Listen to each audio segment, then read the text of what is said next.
हरिः ओम्।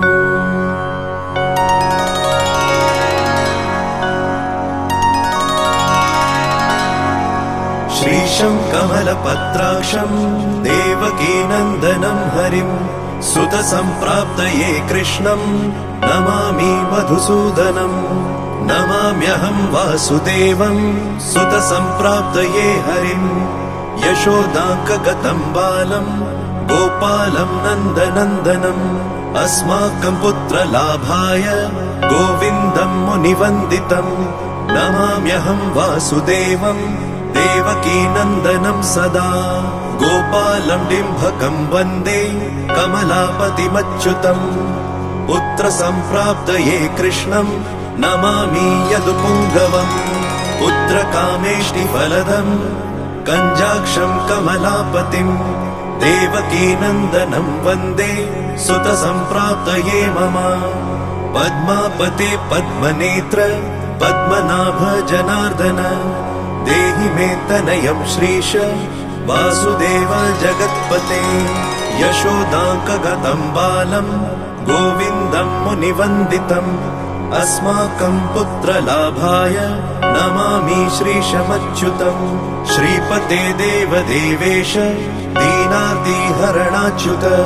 गोविन्द मे सुतं देहि नमामि त्वां जनार्दन।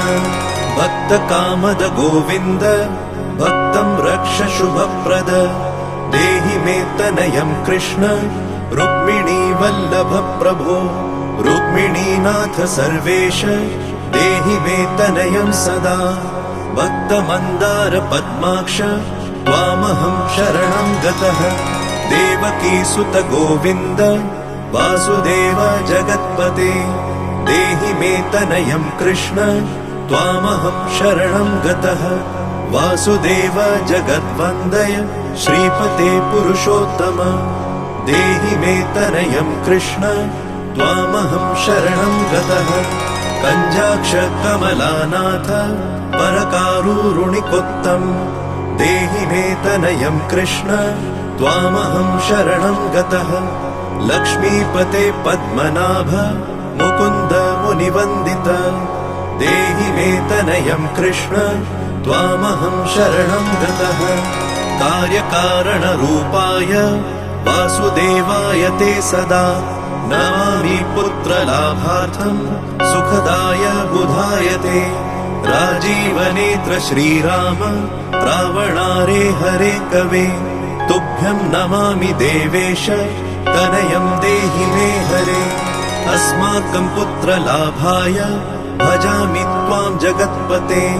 देहि मे तनयं कृष्ण वासुदेव रमापते। श्रीमानिनी मानचोर गोपी वस्त्रापहारक। देहि मे तनयं कृष्ण वासुदेव जगत्पते। अस्माकं पुत्र सम्प्राप्तिं कुरुष्व यदुनन्दन। रमापते वासुदेव मुकुन्द मुनिवन्दित। वासुदेव सुतं देहि तनयं देहि माधव। पुत्रं मे देहि श्रीकृष्ण वत्सं देहि महाप्रभु। डिम्भकं देहि श्रीकृष्ण आत्मजं देहि राघव। भक्तमन्दार मे देहि तनयं नन्दनन्दन। नन्दनं देहि मे कृष्ण वासुदेव जगत्पते। कमलानाथ गोविन्द मुकुन्द मुनिवन्दित। अन्यथा शरणं नास्ति त्वमेव शरणं मम। सुतं देहि श्रियं देहि श्रियं पुत्रं प्रदेहि मे। यशोदास्तन्यपानज्ञं पिबन्तं यदुनन्दनं। वन्देऽहं पुत्रलाभार्थं कपिलाक्षं हरिं सदा। नन्दनन्दन देवेश नन्दनं देहि मे प्रभो। रमापते वासुदेव श्रियं पुत्रं जगत्पते। पुत्रं श्रियं श्रियं पुत्रं पुत्रं मे देहि माधव। अस्माकं दीनवाक्यस्य अवधारय श्रीपते। गोपालडिम्भ गोविन्द वासुदेव रमापते। अस्माकं डिम्भकं देहि श्रियं देहि जगत्पते। मद्वाञ्छितफलं देहि देवकी नन्दनाच्युत मम पुत्रार्थितं धन्यं कुरुष्व यदुनन्दन याचेऽहं त्वां श्रियं पुत्रं देहि मे पुत्रसम्पदं भक्तचिन्तामणे राम कल्पवृक्ष महाप्रभो आत्मजं नन्दनं पुत्रं कुमारं डिम्भकं सुतम् अर्भकं तनयं देहि सदा मे रघुनन्दन वन्दे सन्तानगोपालं माधवं भक्तकामदम् अस्माकं पुत्रसम्प्राप्त्यै सदा गोविन्दच्युतम् ओङ्कारयुक्तं गोपालं श्रीयुक्तं यदुनन्दनं कलियुक्तं देवकीपुत्रं नमामि यदुनायकम् वासुदेव मुकुन्देश गोविन्द माधवाच्युत देहि मे तनयं कृष्ण रमानाथ महाप्रभो राजीवनेत्र गोविन्द कपिलाक्ष हरे प्रभो समस्त काम्य वरद देहि मे तनयं सदा अब्ज पद्मनिभं पद्म वृन्दरूप जगत्पते देहि मे वरसत्पुत्रं रमानायक माधव नन्दपाल धरापाल गोविन्द यदुनन्दन देहि मे तनयं कृष्ण रुक्मिणी वल्लभ प्रभो दासमन्दार गोविन्द मुकुन्द माधवाच्युत गोपाल पुण्डरीकाक्ष देहि मे तनयं श्रियं यदुनायक पद्मेश नन्दगोप वधूसुत देहि मे तनयं कृष्ण श्रीधर प्राणनायक अस्माकं वाञ्छितं देहि देहि पुत्रं रमापते भगवन् कृष्ण सर्वेश वासुदेव जगत्पते रमा हृदय संभार सत्यभामा मनः प्रिय देहि मे तनयं कृष्ण रुक्मिणी वल्लभ प्रभो चन्द्र सूर्याक्ष गोविन्द पुण्डरीकाक्ष माधव अस्माकं भाग्य सत्पुत्रं देहि देव जगत्पते कारुण्यरूप पद्माक्ष पद्मनाभ समर्चित देहि मे तनयं कृष्ण देवकी नन्दनन्दन देवकी सुत श्रीनाथ वासुदेव जगत्पते समस्त काम फलद देहि मे तनयं सदा भक्तमन्दार गम्भीर शङ्कराच्युत माधव देहि मे तनयं गोप बालवत्सल श्रीपते श्रीपते वासुदेवेश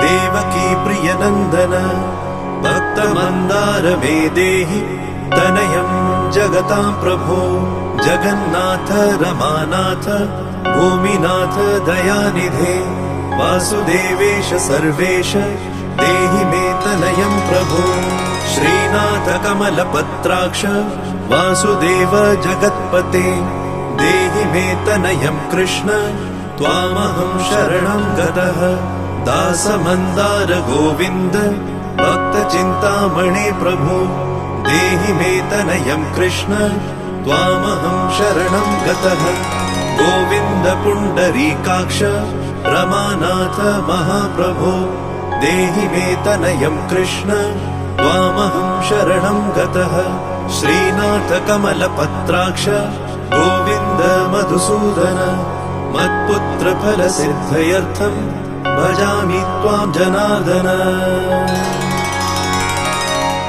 स्तन्यं पिबन्तं जननी मुखाम्बुजम् विलोक्य मन्दस्मितमोज्ज्वलाङ्गम् स्पृशन्तमन्यस्तनम् अङ्गुलीभिर्वन्दे यशोदाङ्कगतं मुकुन्दम्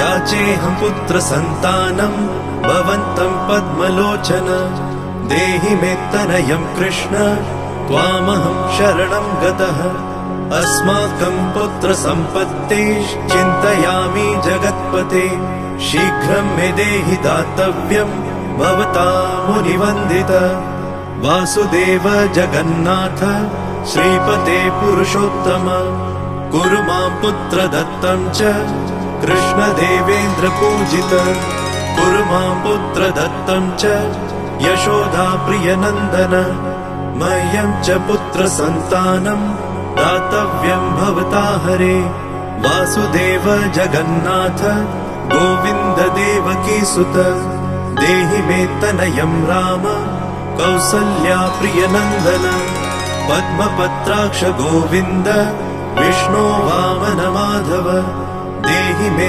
तनयं सीता प्राणनायक राघव कञ्जाक्ष कृष्ण देवेन्द्र मण्डित मुनिवन्दित लक्ष्मणाग्रज श्रीराम देहि मे तनयं सदा देहि मे तनयं राम दशरथ प्रियनन्दन सीतानायक कञ्जाक्ष मुचुकुन्द वरप्रद विभीषणस्य या लङ्का प्रदत्ता भवता पुरा अस्माकं तत्प्रकारेण तनयं देहि माधव भवदीय पदाम्भोजे चिन्तयामि निरन्तरम् देहि मे तनयं सीता प्राणवल्लभ राघव राममत्काम्य वरद पुत्रोत्पत्तिफलप्रद देहि मे तनयं श्रीश कमलासनवन्दित राम राघव सीतेश लक्ष्मणानुज देहि मे भाग्यवत्पुत्र सन्तानं दशरथात्मज श्रीपते देवकी गर्भ सञ्जात यशोदा प्रियनन्दन देहि मे तनयं राम कृष्ण गोपाल माधव कृष्ण माधव गोविन्द वामनाच्युत शङ्कर देहि मे तनयं श्रीश गोपबालक नायक गोपबाल महाधन्य गोविन्दाच्युत माधव देहि मे तनयं कृष्ण वासुदेव जगत्पते दिशतु दिशतु पुत्रं देवकी नन्दनोऽयं दिशतु दिशतु शीघ्रं भाग्यवत्पुत्रलाभम् दिशति दिशतु श्रीशो राघवो रामचन्द्रो दिशतु दिशतु पुत्रं वंशविस्तारहेतुः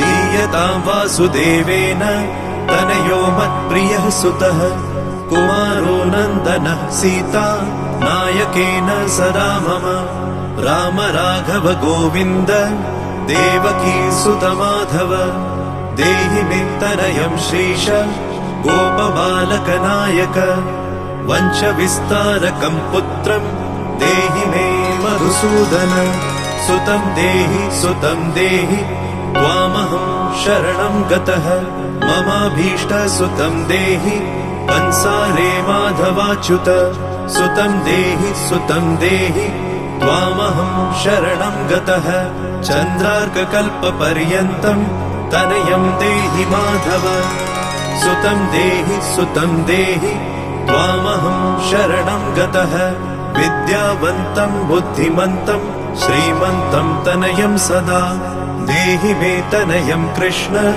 देवकी नन्दन प्रभो नमामि त्वां पद्मनेत्र सुतलाभाय कामदम् मुकुन्दं पुण्डरीकाक्षं गोविन्दं मधुसूदनं भगवन् कृष्ण गोविन्द सर्वकामफलप्रद देहि मे तनयं स्वामिं त्वामहं शरणं गतः स्वामिं त्वं भगवन् राम कृष्ण माधव कामद देहि मे तनयं नित्यं त्वामहं शरणं गतः तनयं देहि गोविन्द कञ्जाक्ष कमलापते सुतं देहि त्वामहं शरणं गतः पद्मापते पद्मनेत्र प्रद्युम्न जनक प्रभो सुतं देहि त्वामहं शरणं गतः शङ्खचक्र गदा खड्ग शार्ङ्गपाणे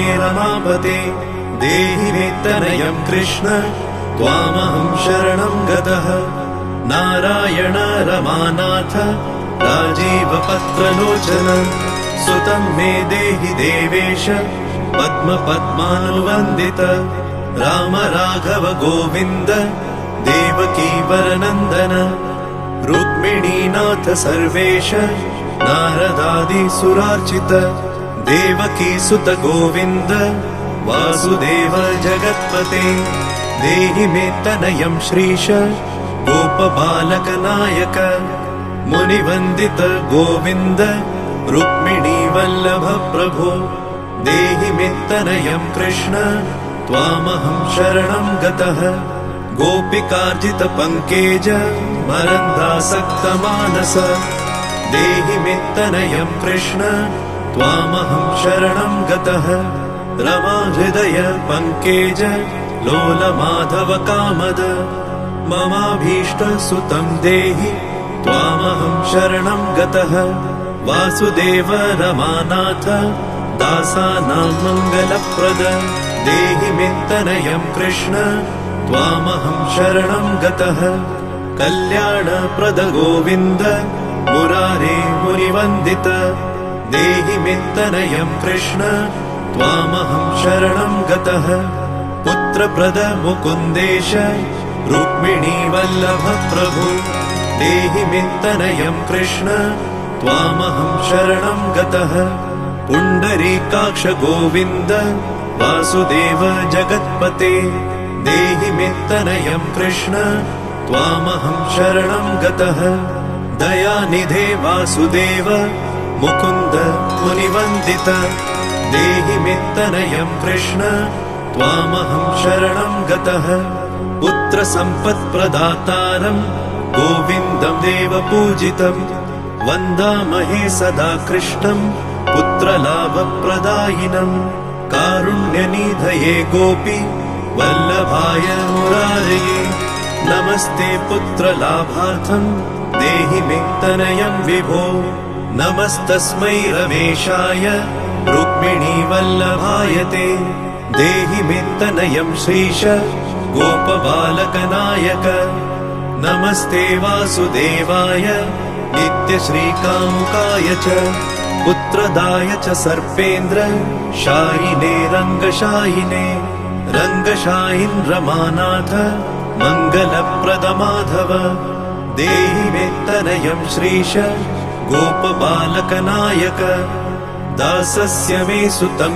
देहि दीनमन्दार राघव सुतं देहि पुत्रं देहि रमापते यशोदातनयाभीष्ट पुत्रदान रतः सदा देहि मे तनयं कृष्ण त्वामहं शरणं गतः मदिष्टदेव गोविन्द वासुदेव जनार्दन देहि मे तनयं कृष्ण त्वामहं शरणं गतः नीतिमान् धनवान् पुत्रो विद्यावांश्च प्रजायते भगवत्स्त्वत्कृपायाश्च वासुदेवेन्द्र पूजित यः पठेत् पुत्रशतकं सोऽपि सत्पुत्रवान् भवेत् श्रीवासुदेव कथितं स्तोत्ररत्नं सुखाय च जपकाले पठेन्नित्यं पुत्रलाभं धनं श्रियम् ऐश्वर्यं राजसम्मानं